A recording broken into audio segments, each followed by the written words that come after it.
What is your name? Mary Clark. Okay. And I was born in Allentown, went to school in Allentown and taught school in Allentown. Raised my family here.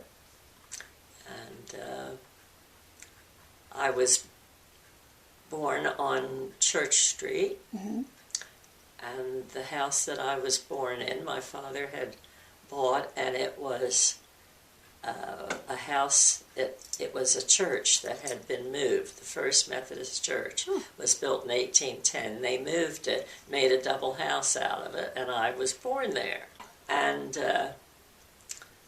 it was down where the AME Church is today in the beginning, and then where the Methodist Church is today. It moved there, and then they moved it on down. We're right across from La Piazza, that little double house. Okay. And my father was a candy maker, and we had what they called the candy kitchen. He came in 1920, and he was from Greece. He was Greek, and he married a Pennsylvania Dutch girl from the Amish country, and they moved here. She was 19 or 20 when they came here. And we never entered Allentown that Mother wouldn't say, "God bless this little town." She loved it here. He was born in around 89 or 90. And when he came to this country, he came over to visit one of his brothers. Mm-hmm. And when he came here, he heard that there were wars in Greece, and he went back. And he fought in the Balkan Wars. He was in 13 battles, hand to hand, in the Balkan Wars. Came over here just in time to join the First World War here. So he went in there, and then when he came out of the service there, I have a picture of his whole outfit. And he loved this country. Mm-hmm. He used to say to me, "I don't ever want to hear you complaining about paying income tax. It's cheap rent for this country." Mm-hmm. And they just stayed here, both died in the town here.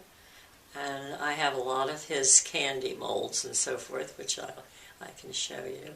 Oh, great. He made chocolate. I love it, but I never ate it when I was growing up. Oh. I never ate it till after I was married and left because the smell of the chocolate. We lived in the apartment above the store, Mm-hmm. and it was just so overpowering. Yeah. And then when I left, I developed such a taste for it. So you picked the right thing to bring me. And was the candy store here in Allentown as well? Yes. Okay. It was downstairs. You know where the Allentown Pharmacy is? Okay. Well, he owned the building next door, and we had the apartment upstairs and the store downstairs. Mm-hmm. And then he also owned the next building. Mm-hmm. And but I sold them after they died. Mm-hmm.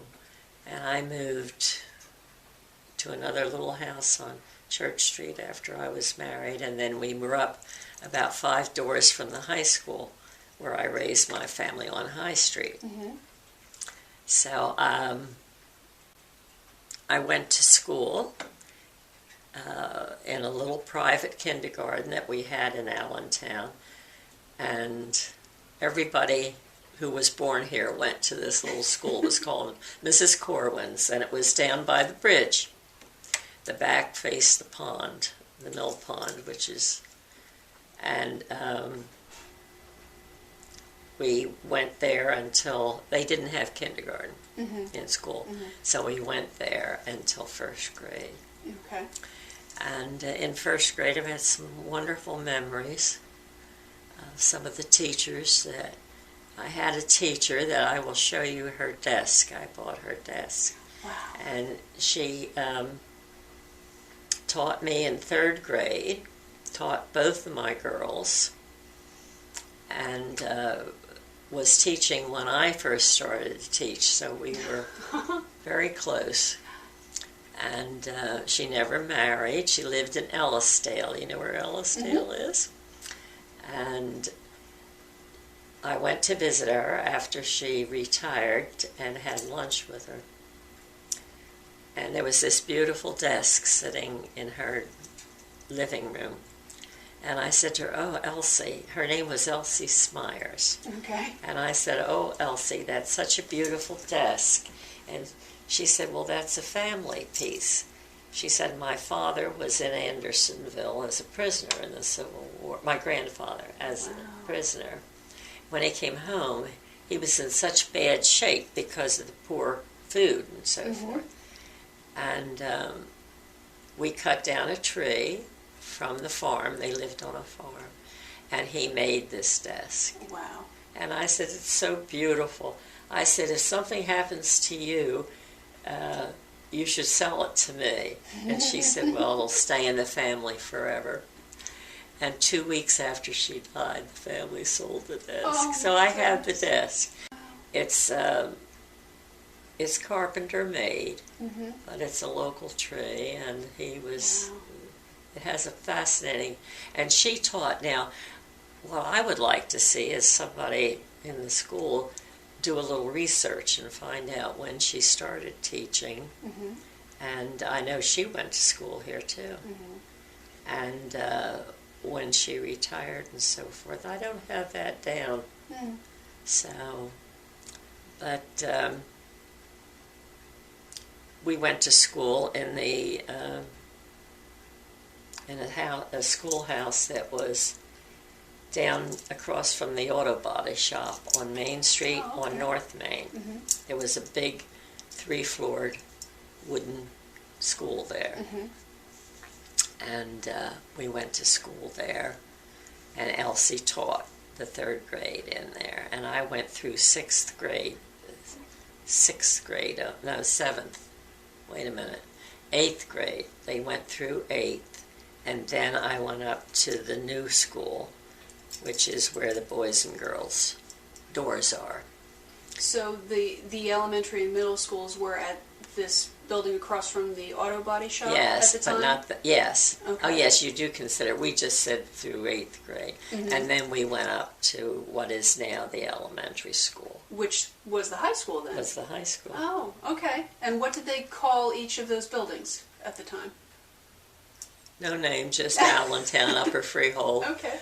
And then in the 30s, I think it was it was during Roosevelt, the PWA came in and they built the addition to the back. See, that front addition was the high school.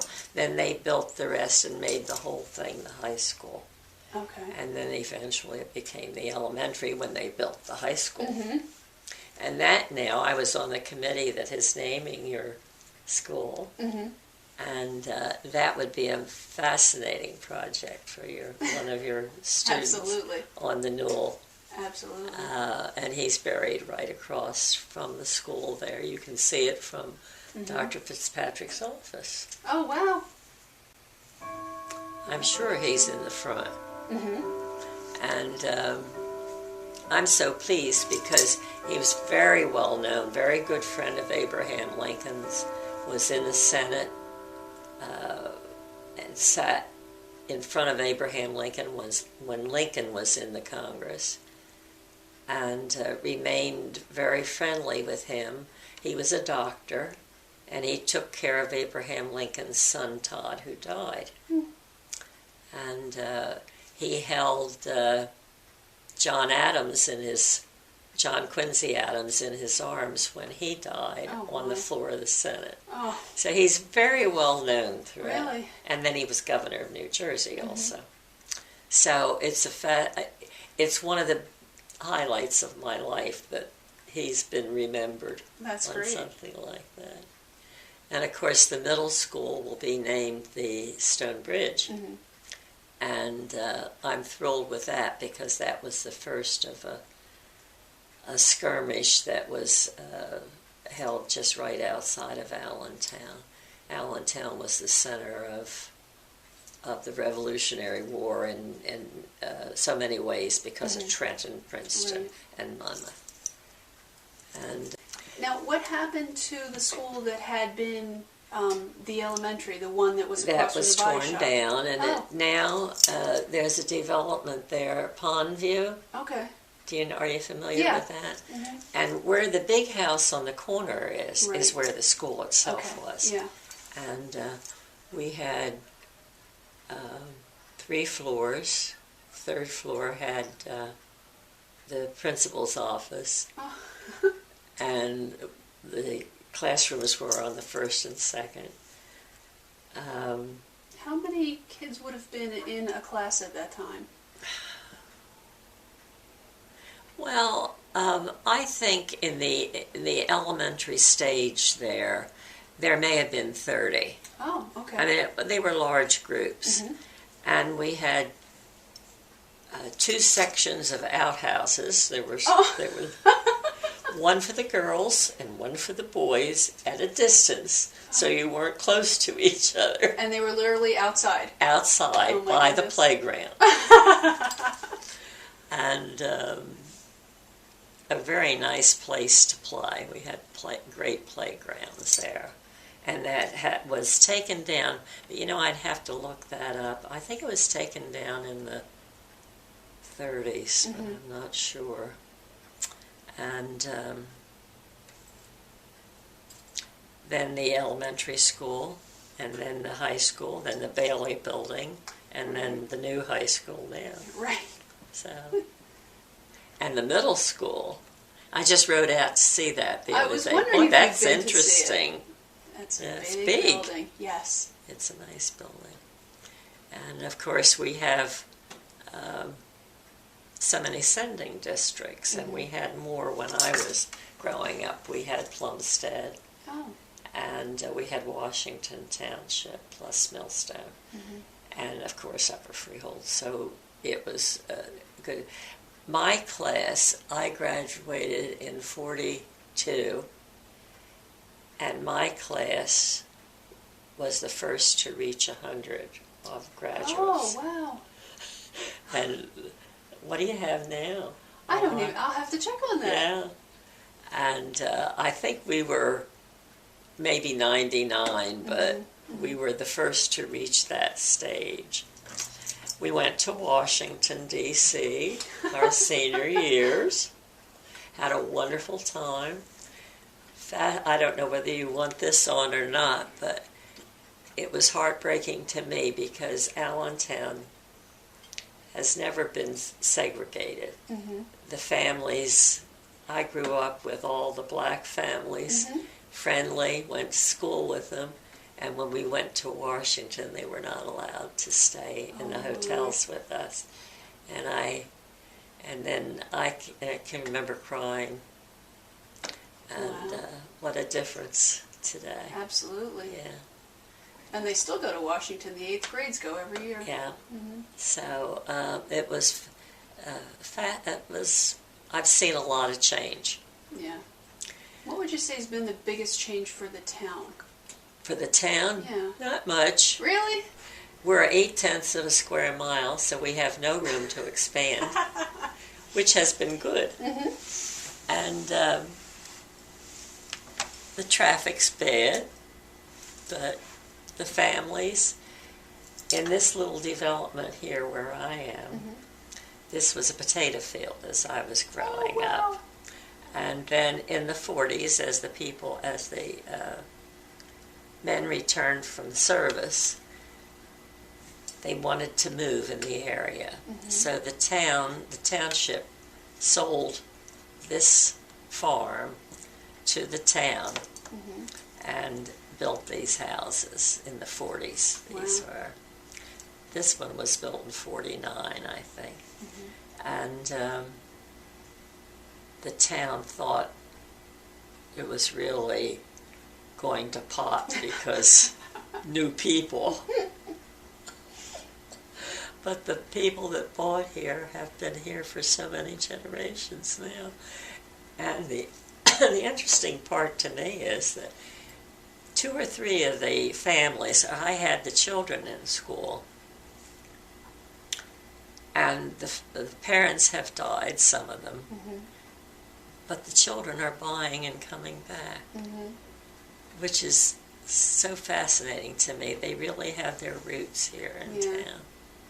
And many of our families are several generations. Mine's 4, you know.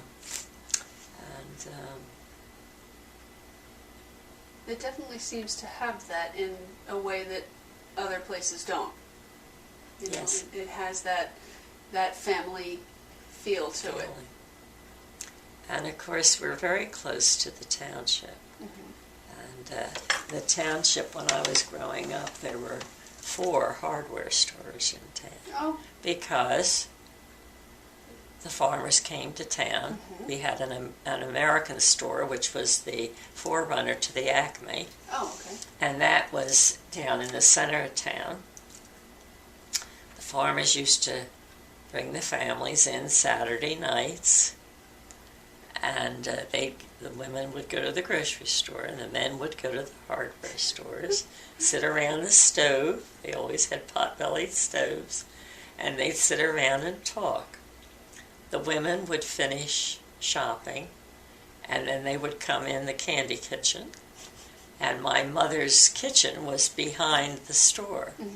And she, being of Amish background, had a circle of chairs, and the wives of the farmers would come in and sit in a circle in the kitchen until the men came in and said it's time to go home. And it was so crowded in town on a Saturday night that my mother used to say, "Now, Mary, don't go around the corner at all. You'll get lost in the crowd." Because all the farmers came to town to do their shopping. That's hard to picture. Yeah, yes. And there's still one hardware store, and which has survived throughout the years. And my father used to roll a roaster out on the sidewalk out near the gutter and roast peanuts in their shells. Oh, okay. And sell them by the bag on Saturday night. And then when the farmers left, it was mostly around 9 o'clock, they'd leave. And my father would go out with his broom and dustpan and pick up all the shells all over town, up Main Street, Churchville, so that the town would look nice for Sunday morning. Oh my goodness. That's a fond memory of mine. So what would the kids be doing at this time? When the parents were at the hardware store, or the candy store? They walked around town, you know, and they went to the grocery stores with their parents, and all of us had friends. I would have friends come in from. I was very friendly with one of the families, Pepler, and they would come in. All of them had, local friends, and would just spend Saturday nights with them. So they just sort of hung out like kids do now. Yeah. And the difference in, for instance, when I was in the high school, I used to walk home from the basketball games, never thought a thing of it, in the dark. I can remember running past where the bridge starts.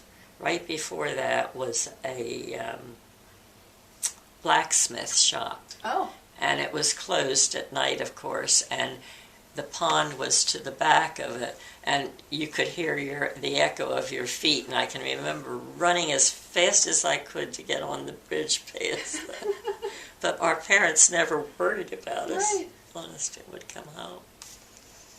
And now, of course, then came the automobile and kids driving. going to be a new pond, a new bridge across the pond. I know. And I used to swim there in the pond all the time I was growing up. And ice skate all winter. As a matter of fact, my one daughter, Melinda, was saying the other day that she's so sorry that the kids today don't ice skate on the pond because of insurance. That they were some of her fondest memories. We always built fires along the edge of the creek. So times do change like that. Right. Otherwise, it's a typical small town. I go downtown and someone will say, Mrs. Clark, do you remember me? And I'll say, not really. What year did you graduate? And they'd tell me. I say, oh, yeah, now I remember. And they'll say, well, these are my grandchildren, and they're going to school. Oh.